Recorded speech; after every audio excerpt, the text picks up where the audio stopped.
कहानी शुरू होती है एक समुद्री जहाज से जो तूफान से जूझ रहा था। तभी अचानक जहाज के लोगों को आसमान में दो बड़े बड़े ड्रैगन दिखाई देते हैं जो कि एक दूसरे से लड़ाई कर रहे थे। सब लोग चौंक गए थे क्योंकि उन्होंने कभी ड्रैगन नहीं देखा था, सिर्फ कहानियों में सुना था।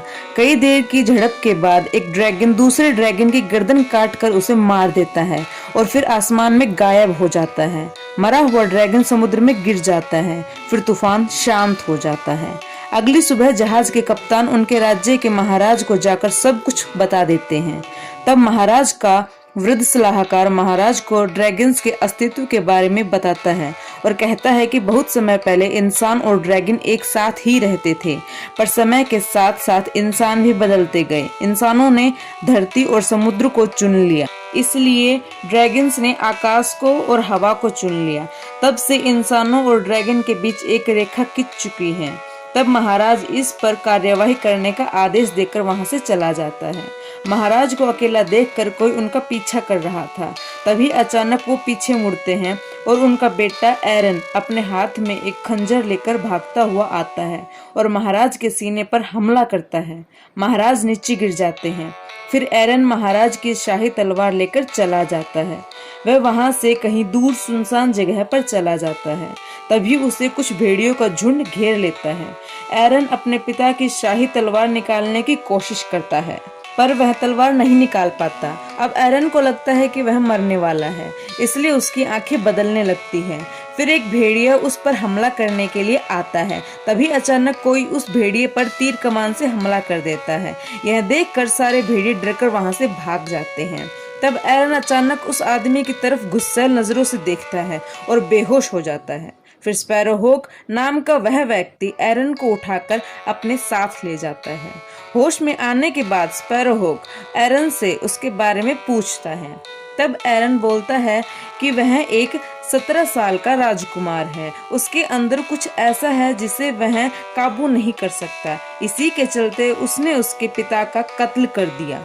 उसे नहीं पता कि उसने ऐसा क्यों किया। तब स्पैरोहॉक उसे सब कुछ ठीक हो जाने का दिलासा देता है। फिर एरन भी स्पैरोहॉक से उसके बारे में पूछता है। स्पैरोहॉक बताता है कि वह सिर्फ एक मुसाफिर है। एरन स्पैरोहॉक के साथ जाने का फैसला करता है क्योंकि उसे नहीं पता कि वह कहाँ जाए। सफर में चलते हुए एरन को स्पैरोहॉक बताता है कि समुद्री इलाकों से कुछ बुरी शक्तियां निकल रही है, जिसके कारण सारे जानवर धीरे धीरे बीमार होने लग रहे हैं, जिसके कारण किसान अब वो जगह छोड़ कर जाने लगे हैं। एरन को इन सब से ज्यादा फर्क नहीं पड़ता क्योंकि वह निराशा से भरा हुआ है। अब वो दोनों एक राज्य में पहुँचते हैं, जहाँ पर पहुंचकर एरन देखता है कि बहुत से लोगों को बंदी बनाकर ले जाया जा रहा है। कम उम्र की लड़कियों की सरेआम नीलामी हो रही है। लोगों में प्यार और कम और गुस्सा ज्यादा दिखाई देता है। कुछ देर जाने के बाद एरन को एक पतली गली में कुछ लोग अधमरी हालत में दिखाई देते हैं। तब स्पैरोहॉक उसे बताता है कि यहाँ के लोगों की मानसिकता बदल रही है। ये सब मरने के डर से निराशा की तरफ बढ़ते जा रहे हैं। ये सब उन काली शक्तियों के कारण हो रहा है। ये सब देखकर एरन का मन और दुखी हो जाता है। स्पैरोहॉक को किसी जरूरी काम के चलते एरन का वहां पर अकेले छोड़कर जाना पड़ता है। अब एरन चलते चलते एक रास्ते पर पहुंचता है, जहां पर वह देखता है कि एक लड़की के पीछे कुछ लोग पड़े हैं। वो लोग उस लड़की को पकड़ लेते हैं। उस लड़की के चेहरे पर एक निशान था, जिसके कारण वो लोग उसे चुड़ैल बोल रहे थे। वो उसके साथ कुछ गलत करने की कोशिश करते हैं कि तभी एरन वहां पर आ जाता है।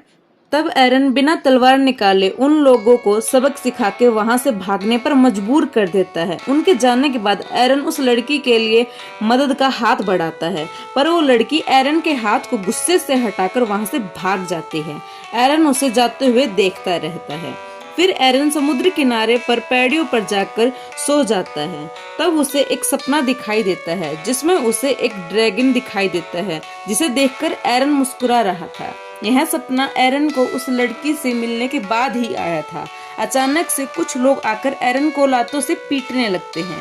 एरन देखता है कि ये तो वही लोग हैं जिन्हें एरन पीट रहा था। वो लोग एरन को बुरी तरह पीटते हैं और फिर अपने साथ बंदी बनाकर ले जाते हैं। तभी उनके सरदार को एरन की तलवार दिखाई देती है। वह उसे बेकार समझकर ठोकर मारकर पानी में गिरा देता है और फिर चला जाता है। कुछ देर बाद होश आने पर एरन खुद को बेड़ियों में बंधा देखता है। उसकी जैसे और भी लोग भी वहां पर मौजूद थे।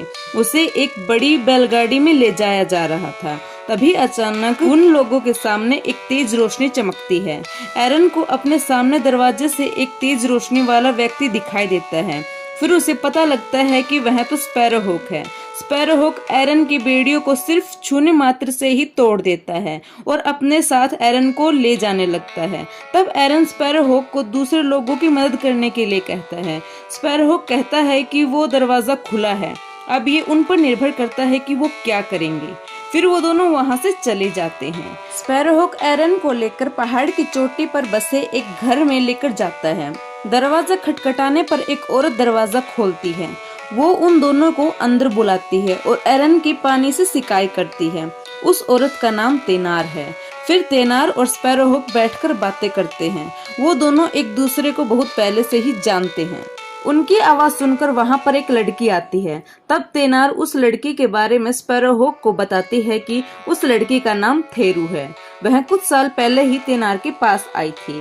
स्पैरोहॉक को देखकर थेरू तेनार के पीछे छिप जाती है, क्योंकि थेरू को अजनबियों से डर लगता है। लेकिन फिर स्पैरोहॉक उससे बड़े प्यार से बात करता है, जिससे थेरू को स्पैरोहॉक बुरा नहीं लगता। स्पैरोहॉक को थेरू के चेहरे पर एक निशान दिखाई देता है, पर वो उसके बारे में कुछ नहीं कहता है। वहीं दूसरी तरफ वो सरदार अपने साथियों के साथ समुद्र किनारे पर लॉर्ड कोब के किले में जाता है। वह लॉर्ड कोब को थेरू, एरन और स्पैरोहॉक के बारे में बताता है। तब लॉर्ड कोब उसे जल्द एरन को उसके पास लाने का आदेश देती है। फिर वो लोग वहां से चले जाते हैं। दरअसल लॉर्ड कोब और स्पैरोहॉक दोनों ही जादूगर हैं, जिनमें बहुत पहले से ही दुश्मनी चल रही थी। लॉर्ड कोब बेहद ही बुढ़ी हो चुकी है, लेकिन अपने जादू की मदद से जवान बनी हुई है। वह अमर होना चाहती है, इसलिए उसे एरन चाहिए। और यही कारण है कि उस पूरे राज्य की इतनी बुरी हालत है। एक प्रकार से वो पूरा राज्य लॉर्ड कोब के काले जादू का शिकार हो चुका था, जो कि अब धीरे धीरे फैलता जा रहा था। और यही वो काली शक्तियां हैं जिनके बारे में स्पैरोहॉक एरन को बता रहा था। स्पैरोहॉक की शक्तियां अब कम हो गई हैं, इसलिए उसमें लॉर्ड कोब से लड़ने की ताकत नहीं है। लोगों का मौत से डर ही लॉर्ड कोब को ताकतवर बना रहा था। अब सुबह हो गई है। थेरू तेनार को ढूंढ रही थी, तभी उसे एरन दिखाई देता है। वह वहां से गुस्से में चली जाती है। फिर तेनार उसे एरन के बारे में सब कुछ बता देती है, पर थेरू को अब भी एरन अच्छा नहीं लगता। थोड़ा ठीक होने के बाद एरन खेत में स्पैरोहॉक की मदद करवाता है। कुछ दिन तक सब सही जा रहा था, लेकिन एरन के बुरे सपने उसका पीछा नहीं छोड़ रहे थे। कुछ दिन बाद स्पैरोहॉक एरन की तलवार लेने के लिए फिर से शहर में जाता है। कुछ देर बाद तेनार थेरू को ढूंढ रही है, पर थेरू कहीं भी नहीं मिलती। इसलिए तेनार एरन को घर के पिछले हिस्से में थेरू को ढूंढने के लिए कहती है। एरन थेरू को ढूंढने जाता है। कुछ देर बाद एरन को थेरू एक गाना गाती हुई दिखाई देती है, जिसको सुनकर एरन रोने लगता है। तब थेरू एरन की तरफ देखती है। देखने से ऐसा लग रहा था मानो थेरू अब एरन को अजनबी नहीं समझती थी। दरअसल थेरू एरन से इसलिए गुस्सा थी क्योंकि जब एरन थेरू को बचाने वहां पर पहुंचा था, तब उस सैनिक ने एरन को कहा कि अगर उसे अपनी जिंदगी प्यारी है तो वो वहां से चला जाए। तब एरन कहता है कि उसके लिए अपनी जिंदगी की कोई कद्र नहीं है और थेरू को उन लोगों से नफरत है जिनको उनकी जिंदगी से प्यार नहीं है। कुछ दिन एरन के साथ बिताने पर थेरू की नाराजगी भी कम हो गई थी। अब वो दोनों एक जगह पर बैठकर बातें कर रहे थे। एरन थेरू को अपनी सारी कहानी बता देता है। वह कहता है कि वह एक कायर इंसान है जो कि मौत से डरता है। उसे लगता है कि मौत उसका पीछा कर रही है, इसलिए वह अपने मौत से दूर भाग रहा है और शायद उसे यहाँ से भी जाना होगा, क्योंकि उसका मौत उसका पीछा करते हुए वहाँ पर भी आ जाएगी।